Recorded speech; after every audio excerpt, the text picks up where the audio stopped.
What the hell is going on here? I snarled, slamming the bank statements down on the kitchen counter. The numbers stared back accusingly, thousands of dollars drained from my personal account over the past few months. Clay glanced up from his laptop, his chiseled jaw tightening. "What are you ranting about now, Arya?" I could hear the dismissive tone laced with irritation. "Don't play dumb with me. Nearly 10 grand has disappeared from my savings account, and I want to know where it went." He scoffed, shaking his head as if I was overreacting. "You're being ridiculous. It's our money. Doesn't matter whose account it's in." My blood boiled at his arrogant indifference. We'd had this circular argument too many times. "That's my personal savings I've built up over years, Clay. My money from marketing clients and investments. You can't just drain it whenever you want." "I had some extra expenses to cover for the team, that's all." Clay shrugged nonchalantly before returning his gaze to the laptop screen. "No need to make a federal case out of it." I opened my mouth but quickly clamped it shut. Reasoning with him was futile when he got this cavalier.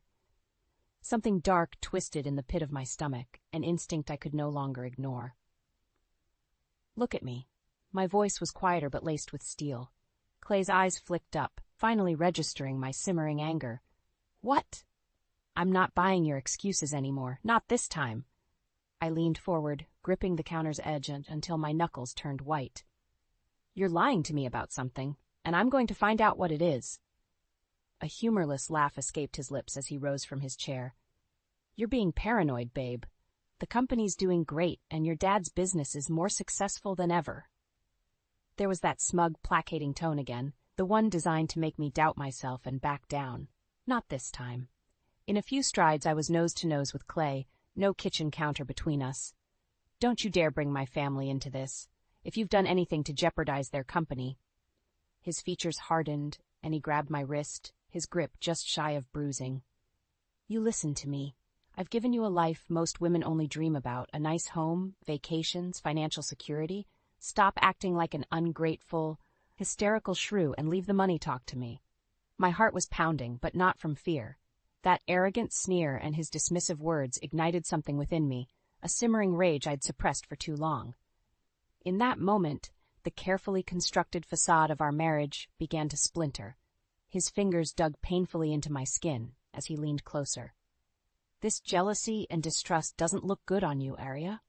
Now, why don't you go take a hot bath and let me worry about the finances like a good little wife?" That was the final condescending blow I could take. With a strength born of pure fury, I wrenched my arm free from his grasp. "You narcissistic bastard. Our marriage is one big financial lie. Well, I'm done being one of your blind little lambs." Clay's eyes widened slightly at my vehemence, but I didn't stick around to hear his pitiful excuses and insults. I spun on my heel and stormed out, the slam of the front door being the final punctuation on our fractured charade. The truth was out there somewhere, and nothing was going to stop me from finding it and bringing Clay's deceit into the scorching light. The next morning, I strode into Westbrook Marketing, feeling clear-headed for the first time in months. Clay had already left for the office, which was probably for the best. I needed time to think through my next moves without his toxic presence clouding my judgment. "Everything okay?" Dean, one of the top data analysts, peered at me with a concerned frown as I settled at my desk. I forced a tight smile, keenly aware that the entire office had likely overheard my explosive fight with Clay yesterday. "Just a minor disagreement with my husband, but I'm fine, really." Dean didn't seem convinced but gave a hesitant nod before returning to his work. I exhaled slowly, grateful that he didn't press further. I could sort through my marital problems on my own, starting by getting to the bottom of Clay's shady financial dealings. By lunchtime, I'd already dug up bank statements for the past year and created a meticulously detailed spreadsheet tracking where every cent of my savings and earnings had gone. The numbers told a disturbing story of frequent large withdrawals that Clay hadn't accounted for. "He really is hemorrhaging your finances." A familiar voice made me jump. Lena stood over my shoulder, eyes narrowed at the incriminating spreadsheet. "Sorry, I didn't mean to startle you. Your door was open." I quickly waved her inside, relief flooding me that my oldest friend was here. "Lena, I'm so glad you stopped by. Clay's been up to something underhanded for a while now, and I need your help nailing down what it is. She settled into the chair across from me, jaw set in a determined line. You know I've got your back, no matter what. Just tell me everything. Over the next hour, I recounted every sketchy comment and strange financial discrepancy involving Clay, from the missing funds to his illusions about covering expenses for his precious sales team. By the end, Lena's eyes had hardened to chips of green ice. That weaselly son of a bitch, she hissed, surprising me with her uncharacteristic venom. Don't worry, Arya, we'll make him pay for this deception, both financially and emotionally. I couldn't help the rush of gratitude and affection for my straight-shooting friend. Thank you, Lena. You have no idea how much it means to have you in my corner. Lena leaned forward, perfectly arched brows furrowed in thought. Okay, first thing we need to do is documentation. I'll draft a formal letter from my firm putting Clay on notice that his shady dealings won't be tolerated. We'll also need to look into your options for legal protection, just in case that slimeball tries anything underhanded. I nodded, finally feeling like I was taking back control. There's more. I think some of my dad's business funds may have also been compromised. Lena's eyes went wide with outrage. Clay stole from Max, too? Oh, that tears it. I'll make sure his expensive suits get taken away and he rots in prison. My lips twitched despite the circumstances. Only Lena could interweave snark and dogged loyalty so seamlessly. Slow down there, Bulldog. We need to gather hard proof first before looping in my dad. I placed a calming hand on her arm. For now, let's focus on legally protecting me and making sure Clay faces consequences for his thievery. Lena's severe expression softened slightly, and she gave a brisk nod. You're right. We do this methodically and by the book.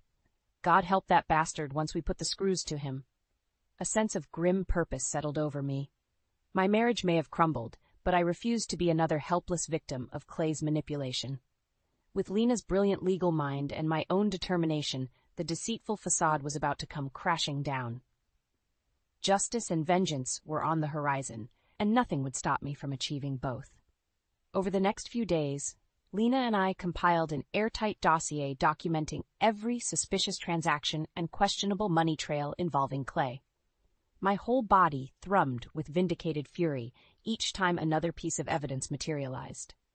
I was bent over my laptop Friday evening, scouring Clay's company expenses yet again, when my cell phone buzzed with an incoming call from my dad. A knot formed in my stomach. I hadn't been ready to loop him in on this chaos just yet. Hey, Dad, what's up? I tried to keep my tone light. Arya, we need to talk. Max's gruff voice was laced with an uncharacteristic tension. It's about your husband and the company finances. I felt the blood drain from my face as realization crashed over me. Lena and I had been so focused on Clay's personal deception that we missed how deeply his thievery may have penetrated into my father's business world. I'm on my way over now, I said, already grabbing my purse and car keys.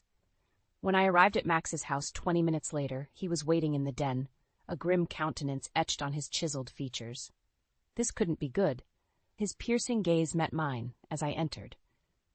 You weren't going to tell me about that snake, Clayton, misappropriating funds from my marketing software firm? I opened my mouth, but the words stuck in my throat. How did he find out? As if sensing my question, Max jerked his chin towards the love seat. Your friend Dean came to see me, showed me documents indicating your husband's been skimming money from client accounts and grossly overbilling. There was Dean, looking appropriately abashed at having spilled the beans. But his eyes were resolute. He clearly saw this as the moral thing to do. I'm so sorry, Arya, he said sincerely. I couldn't just stand by while Clay kept robbing your family like that. Not after all Max has done for the company and his employees. A surge of affection for my ethical colleague washed over me. No, Dean, you did the right thing. I was trying to gather proof before bringing this to Dad's attention. Max let out a gruff noise of assent. Good thinking. We'll need to blow that rat scheme out into the open with irrefutable evidence. For the next hour, Dean outlined the improper billing and accounting discrepancies, while I shared the documentation Lena and I had compiled regarding the personal finances. By the end, a pall of grim determination had settled over the three of us. So, I cleared my throat, keeping my voice as steady as possible. What's our next move to take down Clay? The muscle in Max's taut jaw twitched almost imperceptibly. We keep gathering proof, but don't make a move against him until we've got the full scope of his thievery. Lena's helping with this, I assume? I nodded. She's already got me separated financially and is working on legal protection just in case Clay retaliates. The barest hint of a smile played across Dean's lips. Smart woman, that Lena. Max slapped his hand down on the desk with a dull thud. Good. Clayton Barrett has messed with the wrong family this time. We'll hit him with everything we've got until that con man is destitute and behind bars where he belongs. The sheer venom in my normally stoic father's voice made me flinch. But I couldn't fault his fury. Clay had well and truly betrayed us all. I want to take the lead on this, I stated in a low voice. Clay's my husband, and his deception cuts the deepest with me.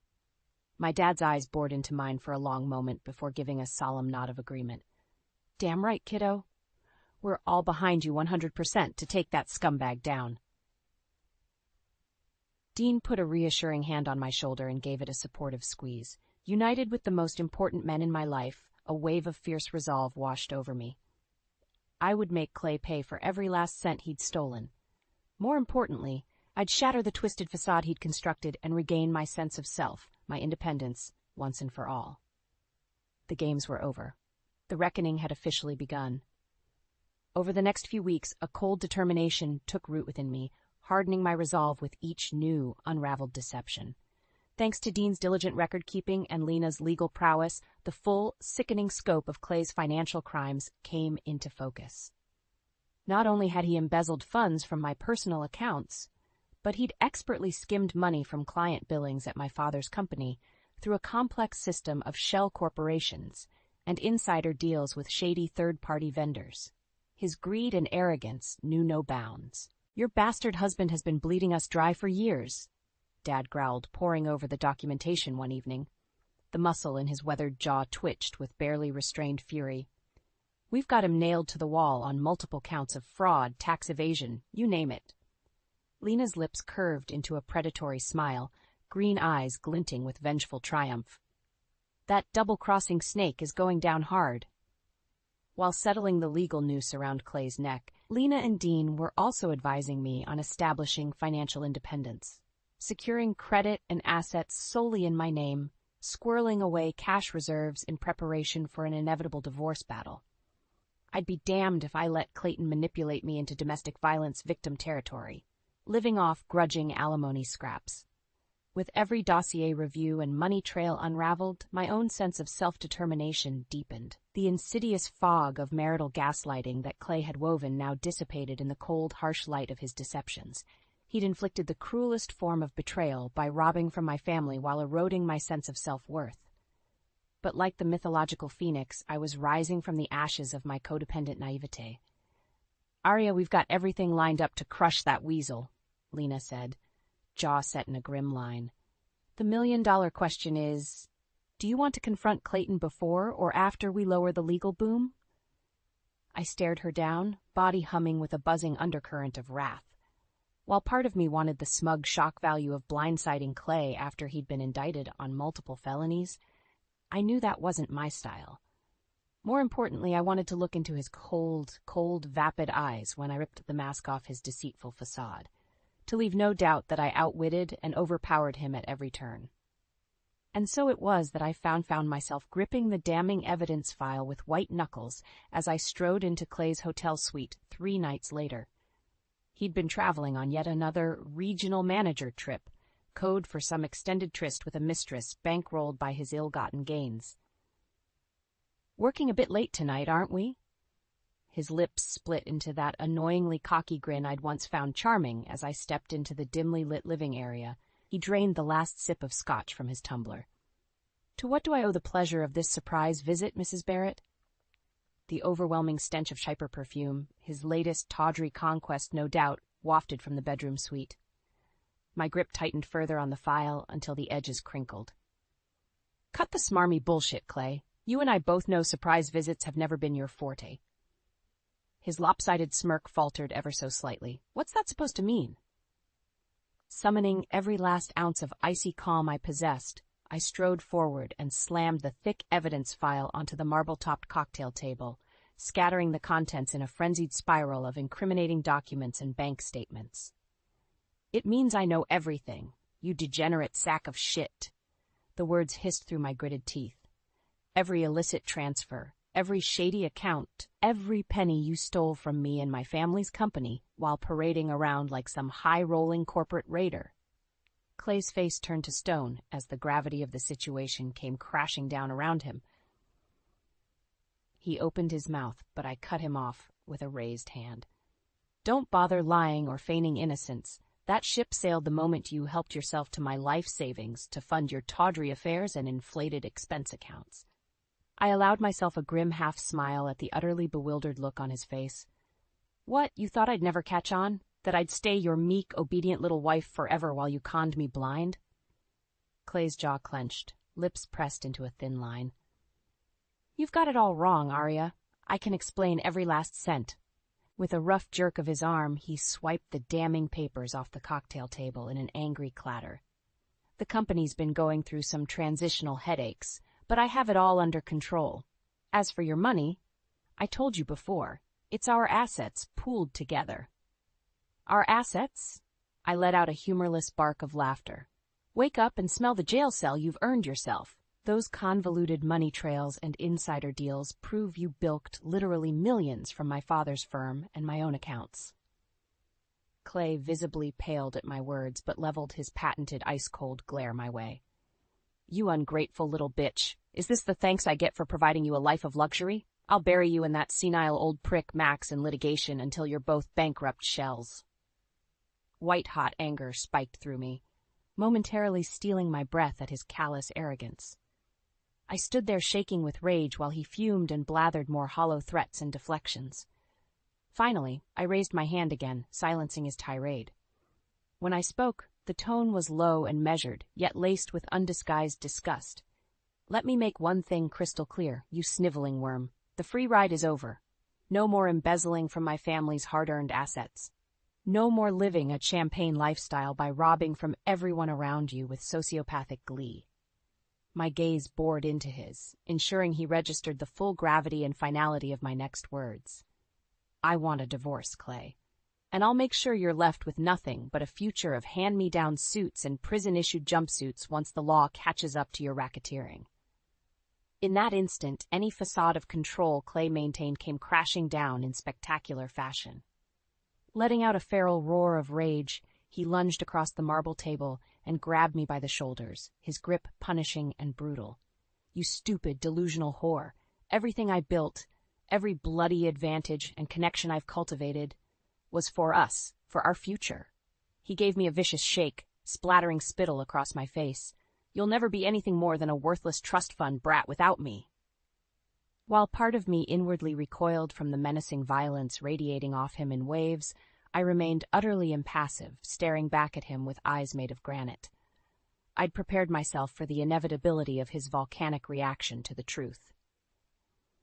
"We're done here," I enunciated each word with surgical precision, refusing to give him an inch while twisting free of his grasp. "The company and my father's legal team will deal with you appropriately from here on out." Snatching up the scattered papers and folders, I spun on my heel and strode for the suite door, movements cold and economical. I'd feigned bravery many times in the face of Clay's posturing before, but no longer. "You dare walk away from me? You ungrateful little cunt!" His voice dripped with venom and wounded ego as he grabbed my arm in a vice-like grip.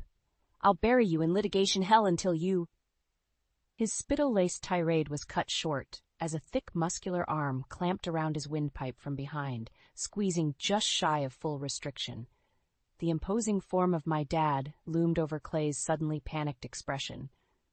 "That's enough out of you, dirtbag."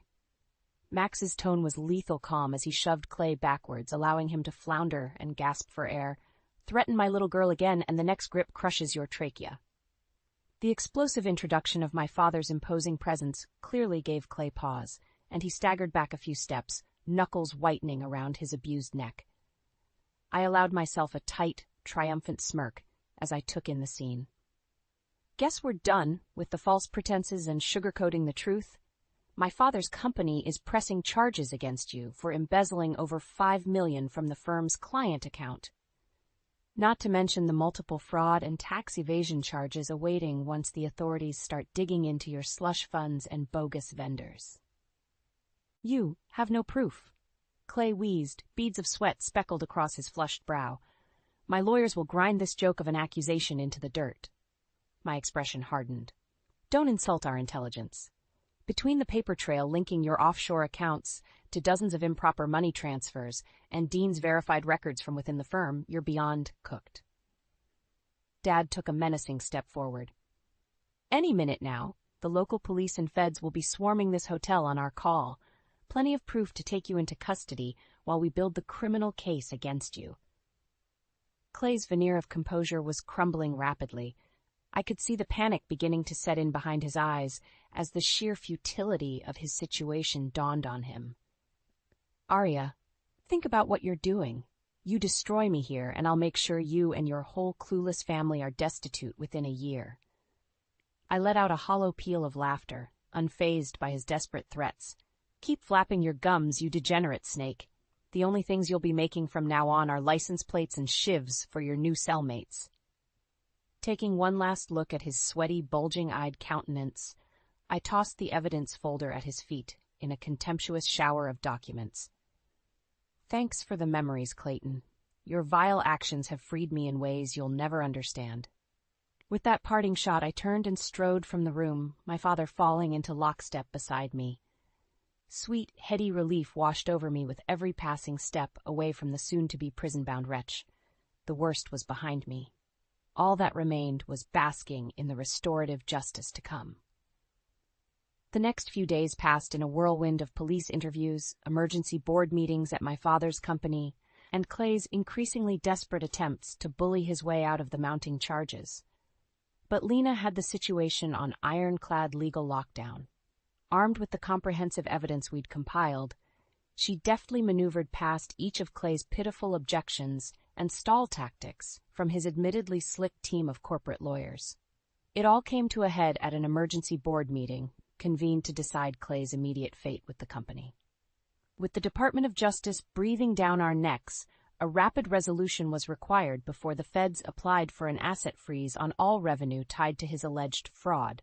This is a personal vendetta orchestrated by my estranged wife and her lunatic family.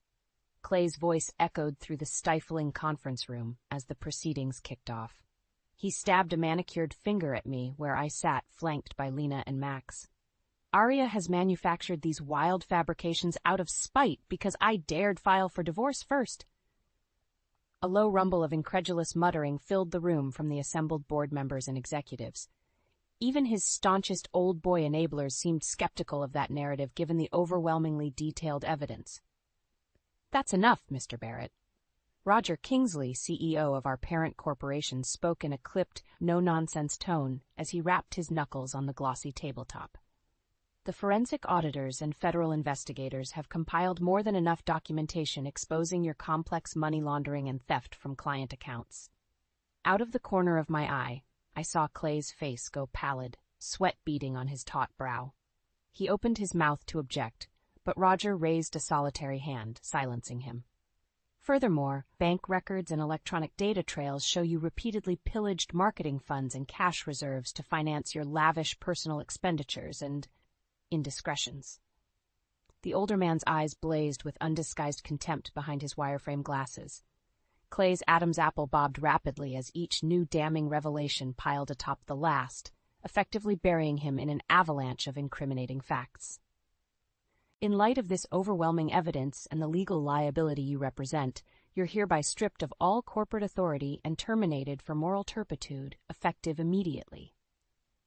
Roger punctuated the statement by slamming his palm down on the table with a dull thud. This is an outrageous miscarriage of justice. Clay shot to his feet, face mottled with fury as he shouted down at the impassive Kingsley. When my legal team is through with your corrupt evidence and sham proceedings, none of you will have jobs. He whirled towards me, eyes mere slits of impotent rage. You'll regret letting your psychotic need for revenge open this Pandora's box, Arya. At that moment, the double doors at the rear of the conference room banged open with a clatter. Two grim-faced U.S. Marshals in crisp blue windbreakers strode in, flanking a diminutive woman in a no-nonsense navy pantsuit. "Clayton Barrett?" The petite woman's voice carried a commanding presence that belied her stature as she addressed the now bewildered Clay. "My name is Sarah Wilkins, special agent with the FBI's Fraud Investigation Unit." She allowed the slightest hint of a thin smile to crease her severe features. "You're under arrest for multiple counts of money laundering, embezzlement, tax evasion, and corporate fraud. Anything you say can and will be used against you." For a moment, the room hung in stunned silence as two burly deputy marshals advanced and cuffed the now sputtering Clay, his jaw working furiously, but no words emerging. I turned a grateful eye towards Lena, who was sporting a rather self-satisfied grin as she watched her tormentor being hauled away, his expensive suit and disheveled hair the only remnants of the facade he'd so arrogantly maintained for years. "Don't look so smug just yet," a nasal voice snarled as Clay caught my eye. "You'll slip on a banana peel one of these days, Arya. And when you hit rock bottom with nothing and no one, maybe you'll appreciate the life I tried to build us." With that pathetic departing shot, the marshals wrestled Clay out of the room as Roger addressed the remaining shell-shocked assemblage. "Thank you all for your patience and discretion during this catastrophic legal matter. I assure you, once the dust settles, we'll rebuild Kingsley Marketing to be an even stronger firm, one where ethics and public trust aren't merely corporate platitudes." As the meeting dispersed amid a low buzz of scandal-tinged chatter, Lena pulled me aside with an almost feral look of vindicated triumph shining in her eyes. "Well, your lying, cheating snake of an ex just got his jaw-dropping comeuppance." Her smile was all shark-like bravado. "That smug prick won't know what hit him once the weight of the federal indictments really sinks in." Though I should have been elated at Clay's unceremonious apprehension and professional demise, an inexplicable pang of melancholy tugged at my chest as I headed home. Maybe it was the raw fury and hate still radiating off him like body heat, or the glaring truth that any remnant of the decent, driven man I fell for was permanently extinguished. Either way, the facade keeping us together as husband and wife had finally been obliterated, by my own hand, no less. I shuddered to think what Clayton's next moves might entail as the walls closed in. Whatever happened, I refused to surrender one more ounce of power or self-respect to that cancerous relationship. Clay's bombastic implosion and arrest were just the opening salvo in what would become a brutally drawn-out legal battle over the coming months. While federal prosecutors steadily built their sweeping racketeering case against him, my divorce attorneys initiated a blitzkrieg of personal litigation simultaneously. Armed with Lena's meticulous documentation of Clay's myriad financial crimes and personal indiscretions, they systematically dismantled the facade of his frivolous annulment filings, one after another. Within weeks, the galling reality of my inevitable full divorce and asset separation sunk in for the incarcerated Clay. He retaliated with the only tactics he knew: intimidation and unbridled cruelty. Venomous phone calls and letters arrived with escalating frequency, each more vile and threatening than the last, as he grew increasingly desperate in his quest for leverage. "Take a look at this latest missive from your sociopath ex-hubby." Lena tossed a crumpled sheaf of papers onto my kitchen counter one afternoon, mouth twisted with disgust. I scanned the pages with a weary sigh, unsurprised to find more of Clay's all-too-familiar bile regurgitated in angry, looping scrawls. Details of sordid sexual escapades and expletive-laced insults filled the rantings, clear attempts to shame and demean me. How original.